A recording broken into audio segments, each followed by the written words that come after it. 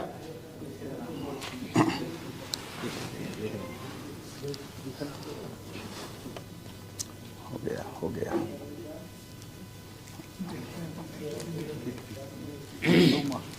صحیح ہے۔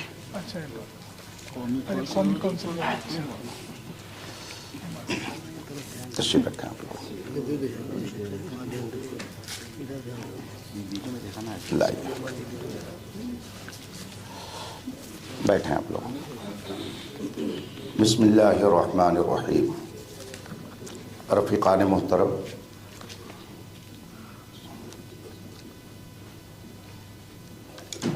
میں نے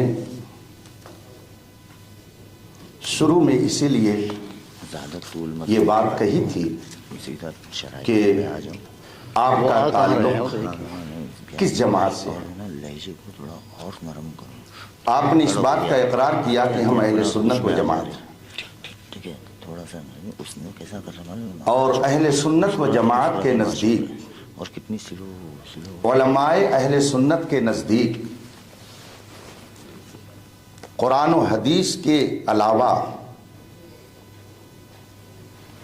بے شمار کتابیں ایسی ہیں جو سند کا درجہ رکھتی ہیں، ہزاروں کتابیں۔ مثلا آپ کو قرآن کریم کی تفسیر اپنے من سے کرنے کی اجازت نہیں ہے۔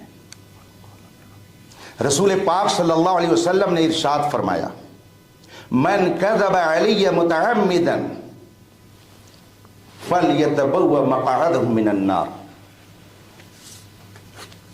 من قال فی القرآن برأیہ فلیتبوأ مقعدہ من النار، جو میرے اوپر جھوٹ باندھے وہ بھی اپنا ٹھکانہ جہنم بنائے، اور جو قرآن میں اپنی رائے سے اور اپنے من سے جس کی تائید اقوال صحابہ اور ائمہ سے نہ ہوتی ہو، اپنی طبیعت سے قرآن میں کچھ کہے، رسول کریم صلی اللہ علیہ وآلہ وسلم فرماتے ہیں کہ وہ بھی اپنا ٹھکانہ جہنم بنا دے۔ تو قرآن کی تفسیر کو جاننے کے لیے تفسیر کی معتبر کتابیں ہیں، حدیث کی شرح کو جاننے کے لیے حدیث کی بہت ساری معتبر کتابیں ہیں، اسی طریقے سے اصول مناظرہ کو جاننے کے لیے یہ مستند کتاب ہے۔ اگر ان کے نزدیک یہ کتاب مستند نہیں ہے تو انکار کر سکتے ہیں، لیکن چونکہ اپنے آپ کو یہ اہل سنت سے کہتے ہیں اس لیے مجھے یہ امید نہیں ہے کہ وہ انکار کریں گے۔ ہمارے نزدیک جس طرح سے قرآن اور حدیث دلیل ہے، اسی طریقے سے معتبر علماء کی کتابیں اور ان کے ارشادات بھی دلیل ہیں، اور انہوں نے بے دلیل وہ باتیں نہیں کہی ہیں۔ آپ کہہ رہے ہیں کہ انہوں نے قرآن سے کوئی ثبوت نہیں دیا، جبکہ میں نے قرآن کی آیت پڑھی وَإِذَا خَاطَبَهُمُ الْجَاهِلُونَ قَالُوا سَلَامًا۔ قرآن خود کہتا ہے جاہلوں سے مباحثہ مت کرو، عالموں سے کرو، یہ قرآن کا حکم ہے۔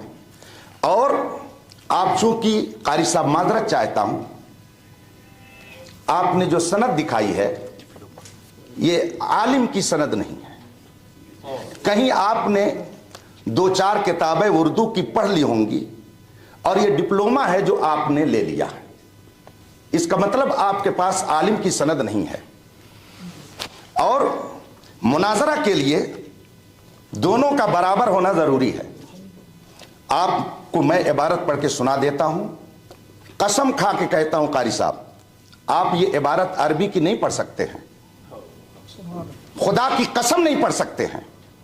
اگر پڑھ سکتے ہیں تو عبارت یہ ہے، آپ اس کو پڑھ کر کے اس کا ترجمہ بتائیے، اور نہیں تو پھر میں ابھی اس کا مطلب بتاتا ہوں۔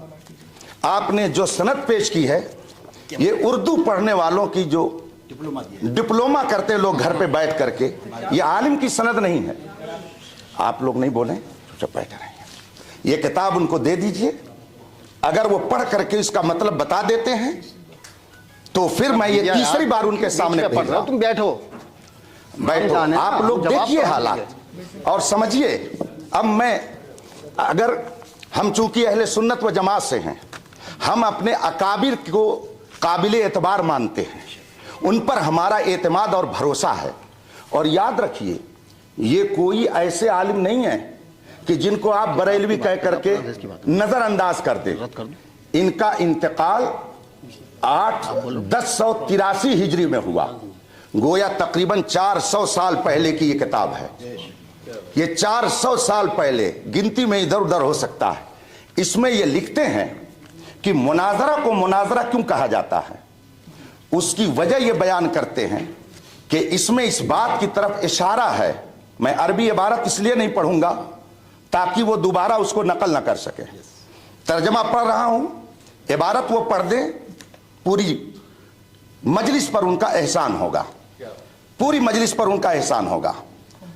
ینبغی ان یکون المناظران، اب آگے میں نے اس لیے اتنی پڑھ دی کہ آپ لوگوں کو یہیں سے پڑھ کر کے وہ سنائیں گے، جس میں لکھا ہوا ہے دونوں مناظر کے لیے یہ ہونا چاہیے کہ وہ ہم پلہ ہوں، ان میں سے کوئی بہت بلند نہ ہو اور کوئی بہت نیچا نہ ہو، ورنہ گفتگو نہیں ہوگی بلکہ آپس میں جھگڑا ہو سکتا ہے۔ اور جب علماء رہیں گے تو وہ اپنے درجے کا لحاظ کریں گے، وہ اپنی گفتگو میں بھی عامی الفاظ اور بازاری لب و لہجہ اختیار نہیں کریں گے۔ اس لیے انہوں نے یہ شرط رکھی ہے۔ اور یہ کتاب جو میرے ہاتھ میں ہے رشیدیہ، اور پھر اس کے مصنف کی تاریخ وفات 1083 ہجری ہے، یہ 1446 ہجری چل رہا ہے۔ آپ لوگ گن لیجئے کہ کتنے سال ہو گئے، اعلیٰ حضرت اس وقت پیدا بھی نہیں ہوئے تھے، یہ اس وقت کی کتاب ہے۔ اگر اتنے قدیم علماء کی کتابیں بھی معتبر نہیں تو پھر دین کا دفتر آپ کہاں سے لے کے آئیں گے، کن کی باتیں معتبر ہوں گی؟ اس لیے میں نے کہا، اور انہوں نے اپنی طرف سے نہیں لکھا، یہ بہت بڑے عالم تھے اس زمانے کے، تو انہوں نے جو کچھ لکھا کتاب و سنت کی روشنی میں لکھا ہے۔ قرآن سے میں نے آیت کریمہ پیش کی کہ جاہل سے بحث کرنا یہ علماء کا کام نہیں ہے۔ اس کا مطلب ہے کہ بحث و مباحثہ کرنے کے لیے اگر آپ عالم ہیں تو سامنے والا بھی عالم ہونا چاہیے، اور عالم کے بارے میں ہم کیسے جانیں گے؟ اس کے جاننے کا ایک طریقہ اس کی سند ہے۔ جیسے ابھی ہم نے آپ کے بارے میں جانا کہ آپ نے صرف اردو میں ڈپلومہ کیا، تو یہ ہم نے کیسے جانا؟ کیسے اس کو جانا؟ آپ نے اگر یہ نہ دکھایا ہوتا تو ہم نہیں جانتے۔ اس کا مطلب یہ ہے کہ جو دوسری جماعت کے عربی مدارس میں پڑھنے والے طلبہ سند حاصل کرتے ہیں، آپ نے وہ سند حاصل کی۔ میں الحمدللہ تقریباً 2.5 درجن کتابوں کا رائٹر ہوں۔ ہزاروں شاگرد میرے پڑھائے ہوئے شیخ الحدیث، مفتی اور مبلغ اور دنیا بھر میں وہ دین کی تبلیغ میں لگے ہوئے ہیں۔ میں اپنا وقت ایسے لوگوں پر ضائع تھوڑی کروں گا۔ میں ابھی ان حضرات کی دعوت پر اس لیے آیا کہ کچھ حضرات یہ کہتے ہیں کہ سنی علماء کے پاس کوئی مناظرہ کرنے والا نہیں ہے، ورنہ میں پرسوں سے بیدار ہوں، اور ابھی سفر کر کے مجھے ایک بڑے دارالعلوم میں جانا ہے، الجامعۃ الاسلامیہ روناہی میں رات میں خطاب کرنا یو پی کے اندر۔ تو میں آپ کا بھی وقت قیمتی سمجھتا ہوں، اپنا بھی۔ انہوں نے یہ سند پیش کی، یہ عالم دین نہیں ہیں، اور جب عالم دین نہیں ہے تو عربی کتاب کیا پڑھیں گے؟ مناظرہ کے لیے اصول مناظرہ کا ہونا ضروری ہے، یہ ہم نے نہیں طے کیا ہے، یہ خود آپ نے ہم کو لکھ کر کے دیا ہے۔ تو جو 8 شرطیں آپ کی ہیں، آپ ان شرطوں کے بارے میں بتائیے، ان میں سے کسی ایک شرط کے بارے میں بتائیے کہ یہ قرآن میں ہے یا حدیث میں ہے۔ اگر نہیں ہے تو آپ نے یہ 8 شرطیں لکھ کر کے ہمارے پاس بھیج کر کے گویا قرآن کی بھی مخالفت کی اور حدیث کی بھی مخالفت کی، اور پھر آپ نے یہ سند پیش کی۔ آپ نے مجھ سے کہا جب حضور کے زمانے میں سند نہیں تھی تو مانگتے کیوں ہیں؟ تو آپ نے ایک یونیورسٹی سے جا کے کیوں مانگا؟ آپ نے بھی تو رسول پاک کے اقوال کی مخالفت کی۔ ہم دارالعلوموں میں جا کر کے رسول پاک کا علم جہاں پڑھایا جاتا ہے وہاں بھیک مانگتے ہیں، اور آپ کہیں اور جا کر کے بھیک مانگتے ہیں۔ فرق یہ ہے علم میں، ہم علم مصطفیٰ حاصل کرتے ہیں دارالعلوموں میں جہاں پہ واقعی رسول پاک کا علم پڑھایا جاتا ہے، اور آپ جا کر کے یونیورسٹی سے صرف سند لیتے ہیں۔ اس کا مطلب ہے کہ آپ ابھی فن مناظرہ کے اصول سے آگاہ نہیں ہیں۔ اگر ہیں تو ان 8 شرطوں کے بارے میں بتائیے، یہ قرآن اور حدیث میں شرطیں کہاں مذکور ہیں جس کو آپ نے ہمارے پاس ارسال فرمایا ہے؟ میں اپنی گفتگو کو ختم کرتا ہوں، اور یہ کتاب پھر میں بھیجواتا ہوں، ان سے کہیے عبارت پڑھ کر کے بتائے یہ شرط ہے کہ نہیں، اور یہ کتاب معتبر ہے یا نہیں، اور اس کتاب کے مصنف کو یہ معتبر مانتے کہ نہیں۔ اگر مانتے ہیں تو اس کے بارے میں بتائیں، اور نہیں مانتے ہیں تو کیوں، اس کی بھی وجہ بتا دیں۔ کتاب حاضر کیجئے شفیق صاحب، پھر لے جائیے آپ۔ مجھے سند لائیے، کتاب نہیں۔ آپ کتاب کیوں بار بار ہماری مرضی کے بغیر نہیں لا سکتے؟ سند بھی لے جائیے، سند بھی لے جائیے۔ ہاں، کتاب کو وہ رکھی ہے، ہم قرآن و حدیث کو مانتے ہیں، کتاب بات کی بات ہے۔ لائیے سند لائیے، کہاں شروع کریں بھیا آپ لوگ؟ ہاں گفتگو بھیا شور گل نہیں، ذرا جلدی کام ختم۔ آپ بھی بیٹھیں بھیا۔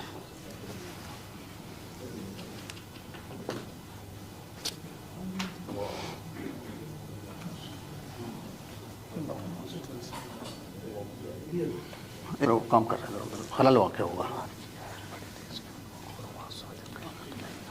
جلدی کر دیں کام۔ السلام علیکم ورحمۃ اللہ وبرکاتہ۔ بسم اللہ الرحمن الرحیم۔ حضرات، ابھی آپ نے ہمارے فریق مخالف کو سنا تو کچھ اس میں خلاف ادب باتیں مجھے تو لگی، پتہ نہیں آپ کو لگی کہ نہیں لگی، جیسے کہ بار بار لفظ جاہل کا استعمال کرنا آپ کے لیے اور بھیک مانگنا، تو یہ اخلاق سے گری ہوئی باتیں ہیں۔ بھیک مانگنا، جاہل کہنا، اگر نعوذ باللہ من ذالک ہم اگر جاہل ہوتے تو مناظرہ نہیں کرتے۔ ہم نے آپ سے ایک ہی سوال کیا تھا، وہ قرض آپ کے اوپر باقی ہے، آپ نے جواب نہیں دیا، اور رہی بات اس کی مناظرے کی کتاب کی، تو یہ ایک عالم کی لکھی ہوئی کتاب ہے، یہ مخلوط بھی ہے، مشکوک بھی ہے، اس کا لکھنے والا عالم معصوم نہیں ہے، یا اس پر ایمان لانا ضروری نہیں ہے۔ ہمارا اصل جو ہے وہ ہے قرآن اور حدیث۔ اگر آپ قرآن اور حدیث کے مطابق نہیں چل سکتے تو منع کر دیجئے، پھر اس کتاب پر بات ہوگی، اور اگر قرآن اور حدیث پر چلتے ہیں تو اس کتاب کو ایک طرف رکھ دیجئے گا۔ کلیئر بات ہے، قرآن اور حدیث، قرآن اللہ کی کتاب ہے اور حدیث رسول اللہ کی کتاب ہے، ہم ایسی کتابوں کو ان کے بعد مانتے ہیں۔ اگر قرآن کریم میں لفظ مناظرہ کہیں ہے تو آپ دکھائیں، حدیث میں ہے تو کہیں دکھائیں، جب قرآن میں نہیں حدیث میں تو اس میں کہاں سے آ گیا؟ اور رہی بات دوسری بات کہ جس طرح سے میں نے سند دکھائی دو، تو مفتی صاحب کو اپنی سند دکھانی چاہیے تھی کہ میری یہ سند ہے، تو جواب تو یہ تھا میری سند دیکھی، لیکن مفتی صاحب نے اپنی نہیں دکھائی۔ دوسری بات، مفتی صاحب نے کہا کہ صاحب اردو کا ڈپلومہ ہے، صحیح سے ان کو اردو پڑھنی بھی نہیں آتی ہے، وجہ کیا ہے؟ عربی اور اردو، ابھی آپ دیکھ سکتے ہیں عربی اردو کا ڈپلومہ ہے۔ تو پہلا سوال تو یہ تھا کہ مفتی صاحب اپنی سند دکھاتے، دوسری بات قرآن اور حدیث کے مطابق بات کرتے، ایک عالم کی لکھی ہوئی جس میں صحیح بھی ہو سکتا ہے غلط بھی ہو سکتا ہے، کیسے یقین کر لیں ہم اس پہ؟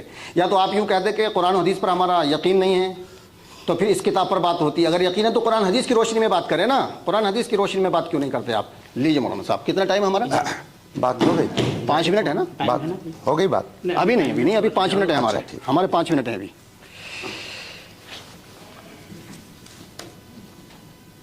جی السلام علیکم ورحمۃ اللہ وبرکاتہ۔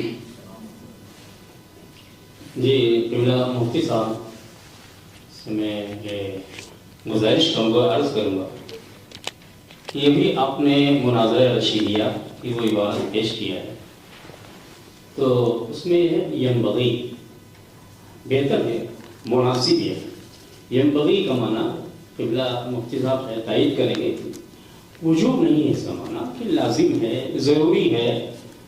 اور سند جیسے ابھی قبلہ مفتی صاحب نے فرمایا، یہ کتاب 400 برس پرانی ہے۔ آپ کے جو مؤلف مصنف ہیں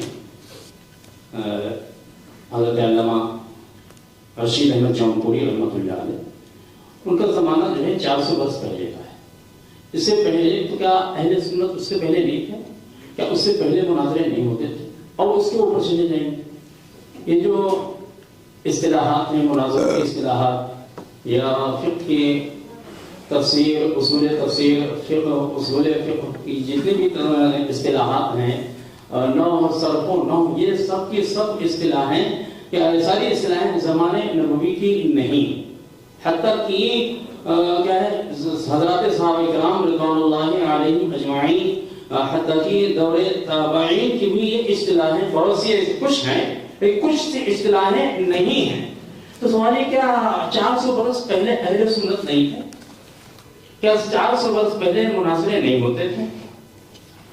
بہتر ہے کہ علم میں دونوں ہم کیا کرنا ہو۔ دوسری چیز، علم کا تعلق سند سے نہیں ہوتا ہے۔ کتنے لوگ ہیں، کتنے بڑے بڑے دارالعلوم کی سندیں لیے بیٹھے ہیں، لیکن یقیناً ان سے بھی عربی عبارت خوانی نہیں آتی۔ تو کیا اگر وہ جہاں آپ مفتی صاحب کیا خدمت انجام دے رہے ہیں، اس ادارے کی آپ بھی معلوم کہ بہت سے طلبہ ہیں کہ جو سند حاصل کرتے ہیں، اچھے نمبرات ملتے ہیں، لیکن ان کے اندر کوئی لیاقت صلاحیت نہیں ہوتی، عبادت خوانی پر ان کو قدرت نہیں ہوتی ہے۔ تو پتہ کیا تھا کہ صرف سند ہی ایک ہے جو آپ نے فرمائے، علم میں برابر ہونا ضروری ہے۔ اس سے ہم بالکل اتفاق کرتے ہیں کہ ہاں علم میں برابر ہونا مناسب ہے، بہتر ہے، ضروری واجب نہیں ہے۔ کیا کوئی شخص اگر آئے دوسرے کیا ہے مذہب سے تعلق رکھنے والا اور وہ اپنے مذہب کا نمائندہ نہیں ہے، لیکن وہ مذہب اسلام پہ اعتراض کرتا ہے، تو کیا علماء کی ذمہ داری نہیں ہے جواب دینا؟ جی نہیں، سوال جواب نہیں ہے، مناظرہ جو ہے۔ تو ابھی میں نے مفتی صاحب سے عرض کیا تھا کہ جیسے کہ مباحلے کے تعلق سے فرمایا کہ وہاں مباحلے کا ذکر ہے، مباحلہ اور ہے، مناظرہ اور ہے۔ تو قرآن مجید میں کہیں پر مناظرے کا ذکر نہیں آ سکتا ہے، جہاں کہیں بھی حق و باطل کی مابین مارکا آرائی ہوئی ہے، کہیں پر بھی قرآن مجید میں مناظرے کا ذکر نہیں۔ احتجاج کا ہے، حاج کا ہے۔ ٹائم ہو گیا، ٹائم ہو گیا، معذرت چاہتا ہوں، نہیں کوئی بات نہیں۔ کوئی بات نہیں, آپ میرے پاس آ جائیں. یہ آپ نے میرے پاس ان حضرات کے ذریعے پہنچایا, آپ نے ان کو دیا, مجھے دیا. اب تو یہ جو شرطیں آپ نے لکھی ہیں صوفی اسلامک بورڈ کی طرف سے, تو ماشاءاللہ ان کے ذریعے مجھے مل گئی. آپ میری تحریر کو یا میری دی ہوئی کتاب کو مت مانیں, لیکن جو آپ نے لکھ کے دیا ہے اسے تو مانیں گے. ان سے کہیے کہ ذرا یہ عبارت کیا ہے جو آپ نے لکھ کے بھیجی ہے, ذرا اس کو پڑھ کر کے سنا دیں اور اس کا مطلب بتا دیں. یہ نیچے والی عبارت میں اس پہ نشان لگا دے رہا ہوں. ٹھیک, چلیے یہ لیجئے, چلیے اس کو کہیے قاری صاحب پڑھ کر کے سنا دیں اور اس کا مطلب بتا دیں. یہ آپ ہی کی بھیجی ہوئی ہے, میری نہیں ہے.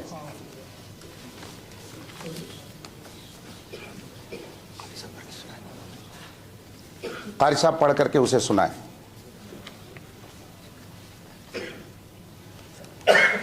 اگر میں پڑھ کے سنا دوں اور اس کا ترجمہ کر دوں اچھا تو ہوگا, بات آگے بڑھے گی. بڑھے گی. ٹھیک ہے, آپ لوگ سن رہے ہیں.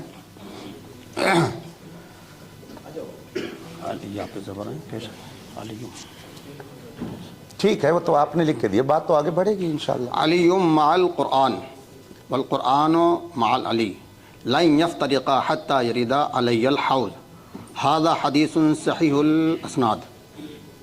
ترجمہ یہ ہے, علی قرآن کے ساتھ ہے اور قرآن علی کے ساتھ ہے. یہ ہرگز اس وقت تک جدا نہیں ہوں گے جب تک کہ حوض کوثر پر نہ پہنچ جائے. ھذا حدیث صحیح الاسناد, یہ حدیث اسناد کے اعتبار سے صحیح ہے. سن لیا آپ لوگوں نے, لائیے.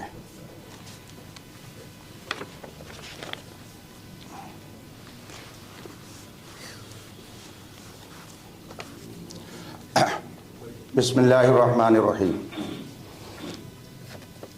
یہ تحریر خود انہوں نے بھیجی ہے اور انہوں نے بھی پڑھ کر کے سنائی ہے. اب چونکہ مجھے معلوم ہو گیا کہ قاری صاحب عالم نہیں ہیں, لیکن بغل میں بیٹھے ہوئے مصباحی صاحب ہیں, تو وہ ضرور اس بات کو سمجھیں گے. کیا وہ اس بات کی تائید کریں گے کہ یہ صحیح الاسناد لفظ ہے یا صحیح الاسناد؟ اگر ہاں کہیں تو پھر میں گفتگو کروں, اور اگر نہ کہیں تو پھر میں آگے گفتگو کروں. جی قبلہ مفتی صاحب, وہ صحیح الاسناد لفظ ہے یا صحیح الاسناد؟ ایک منٹ, بات میری پوری ہو جانے دیجیے. پہلے ان کا وقت پورا ہو جانا. صحیح اسناد پہ بات کر رہے ہیں.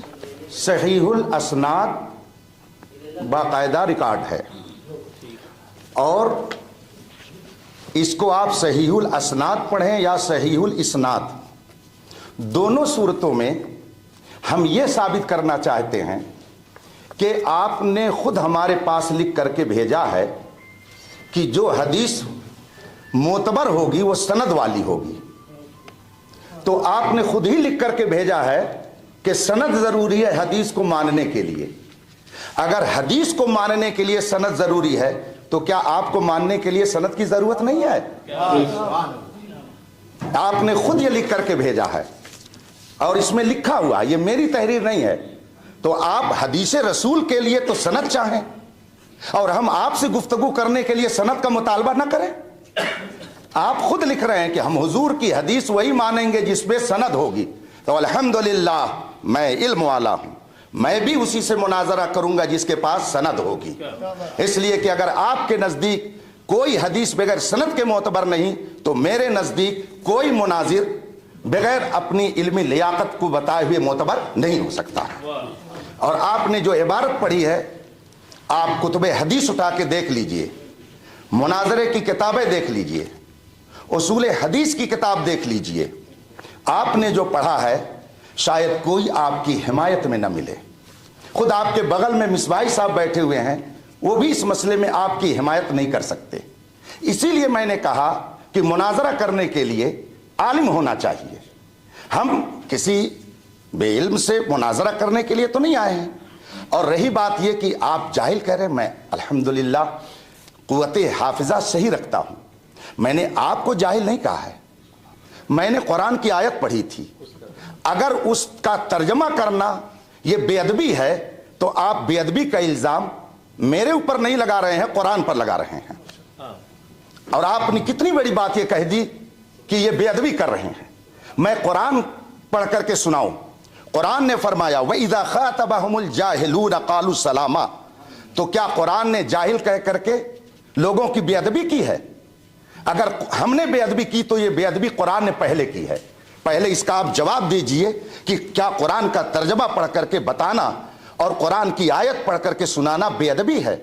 اور پھر آپ نے اسے جو غلط پڑھا تو غلط پڑھنے کی بنیاد پر کیا آپ نے ائمہ محدثین کی طرف ایک غلط بات کی نسبت نہیں کی؟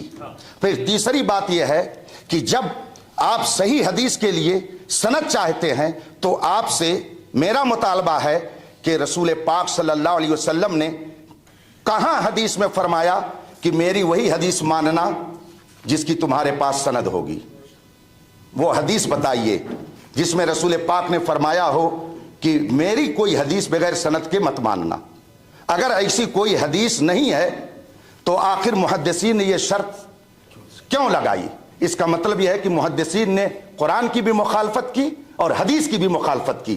اور اگر آپ کے نزدیک قرآن کی اور حدیث کی مخالفت کرنے والے یہ محدثین ہو سکتے ہیں تو پھر ہم کو کہنے دیجئے کہ سامنے والا مخالف ہو سکتا ہے قرآن و حدیث کا، مگر امام بخاری، امام ذہبی، علامہ ابن حجر اسقلانی جیسی شخصیتیں غلط نہیں ہو سکتی. اس لیے انہوں نے جو شرط لگائی ہے اور آپ نے ہم کو لکھ کر کے دیا ہے، یہ خود اس بات کا اظہار ہے کہ علمی گفتگو کے لیے سند درکار ہے.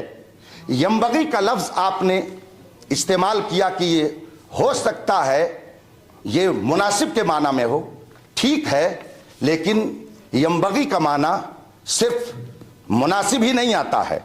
صاحب رد المحتار، خاتم المحققین، علامہ ابن عابدین شامی رحمت اللہ تعالی علیہ جو سادات کرام سے ہیں، الحمدللہ ہم سادات کا جو احترام کرتے ہیں، ہماری مجلسوں میں آ کر کے بیٹھیے تو معلوم ہوگا. میرے اعلیٰ حضرت نے فرمایا کیسے آقاؤں کا بندہ ہوں رضا، بول بالے میرے سرکاروں کے. یہ سرکاروں سے کس کو مراد لیا؟ سادات مارہرا، سادات بلگرام، سادات کالپی. ہم لوگ الحمدللہ ان کا احترام دل